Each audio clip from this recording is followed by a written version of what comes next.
Hello നമസ്കാരം. നമുക്കിന്നൊരു cooking video ആണ്. അതായത് കോവയ്ക്ക കറി വയ്ക്കുന്ന രീതി. ഒരു പ്രത്യേക രീതിയിലാണ് ഇത് ചെയ്യുന്നത്. നല്ല ടേസ്റ്റ് ഉണ്ട്.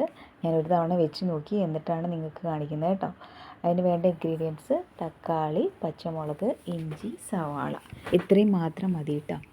അതാദ്യം നമുക്ക് കോവയ്ക്ക നീളത്തിൽ അരിഞ്ഞെടുക്കാം, സവാള നീളത്തിൽ അരിഞ്ഞെടുക്കാം കേട്ടോ. ഞാൻ സവാള നീളത്തിൽ അരിഞ്ഞിട്ട് ഒന്നും കൂടി കട്ട് ചെയ്തിട്ടുണ്ട്. പിന്നെ പച്ചമുളകും ഇഞ്ചി കേട്ടോ വേണ്ടത്. ഇഞ്ചി നീളത്തിൽ അരിഞ്ഞെടുക്കാൻ ഞാൻ ചതച്ച് വെക്കുക കേട്ടോ ചെയ്തേക്കണേ. ഇഞ്ചി കണ്ടാൽ എനിക്ക് ഉടനെ ചതയ്ക്കണം, അതൊരു ശീലമായിപ്പോയി. നീളത്തിൽ അരിഞ്ഞാൽ മതി, അതാണ് അതിൻ്റെ ഒരു ടേസ്റ്റ്. പിന്നെ പൊടി ഐറ്റംസ് ആയിട്ട് വേണ്ടത് മഞ്ഞൾപ്പൊടി, മുളക് പൊടി മാത്രം മതി കേട്ടോ.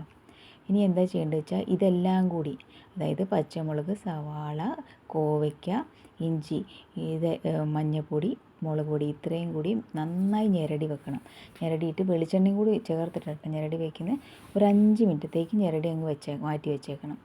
പിന്നെ നമ്മുടെ തക്കാളി നീളത്തിലരിഞ്ഞ് വെക്കുക. 5 മിനിറ്റിന് ശേഷം നമ്മൾ ആ ഞെരടി വെച്ച ആ മിക്സിലേക്ക് തക്കാളിയും കൂടി ചേർത്ത് നന്നായിട്ട് ഞെരടി മിക്സ് ചെയ്യുക. അതിന് ശേഷം നമ്മളൊരു പാൻ അടുപ്പിലേക്ക് വെച്ചിട്ട് ഇതെല്ലാം കൂടി അതിലേക്ക് ചേർക്കുക കേട്ടോ ചെയ്യുന്നത്.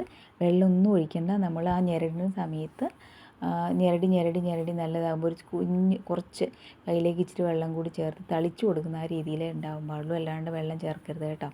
എന്നിട്ട് നമുക്കൊന്ന് അടച്ചു വെച്ചിട്ട് വേവിക്കണേ.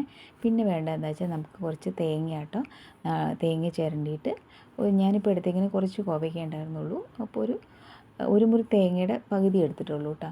അതിന് ശേഷം വേറൊന്നും അതിലേക്ക് ചേർക്കരുത്.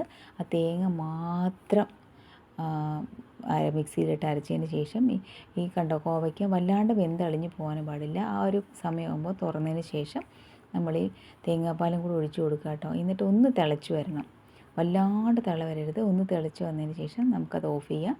എന്നിട്ട് കുഞ്ഞു ഉള്ളിയും കറിവേപ്പിലയും വറ്റൽമുളകും കടുകും കൂടി പൊട്ടിച്ച് അതിലേക്ക് ചേർത്ത് മിക്സ് ചെയ്യാം കേട്ടോ.